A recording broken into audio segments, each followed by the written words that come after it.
స్వాగతం. నేను మీ దివ్య. మార్కాపురం జిల్లా దొర్నాల మండలంలోని ప్రభుత్వ వైద్యశాల నందు చికిత్స పొందుతున్న జంగాలి హనుమంతును ఎర్రగొండపాలెం నియోజకవర్గం శాసనసభ్యులు తాటిపర్తి చంద్రశేఖర్ పరామర్శించారు. తదుపరి హనుమంతు ఆరోగ్య పరిస్థితిని వైద్యులను అడిగి తెలుసుకున్నారు.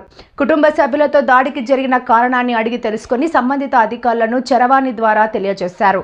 ఈ సందర్భంగా ఆయన మాట్లాడుతూ, దాడికి పాల్పడిన టీడీపీ నాయకులపై తక్షణమే చర్యలు తీసుకోకపోతే ఎస్పీ ఆఫీస్ ముందు ధర్నా చేస్తామని శాసనసభ్యులు తెలిపారు. మా నాయకులపై కార్యకర్తలపై దాడులు చేస్తే సహించేదే లేదంటూ కూటమి ప్రభుత్వాన్ని హెచ్చరించారు. దాడి చేసి అతని శరీరం మొత్తం మీద విచక్షణ రహితంగా కొట్టి అక్కడ పడవేసినటువంటి సంఘటన. నేను అడుగుతున్న ఎస్పీ గారిని, డిఎస్పీ గారిని, సిఐ గారిని, ఇప్పటివరకు రాత్రి జరిగితే ఇప్పటివరకు వారి మీద కేసు కట్టకపోవడానికి కారణం ఏంటి? ఇదేనా ప్రజాస్వామ్యాన్ని మీరు రక్షించటం?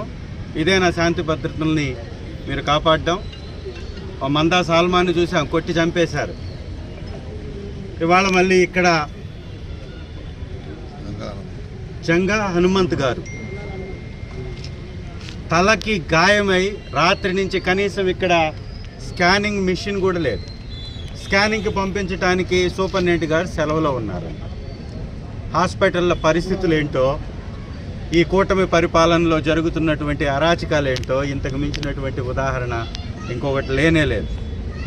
ఇప్పుడే డిఎస్పీ గారితో మాట్లాడాను, ఎస్పీ గారికి కాల్ చేశాను, ఎస్ఐ గారికి కాల్ చేశాను. ఇమ్మీడియట్గా వారికి న్యాయం చేయమని వారిని అడిగాను.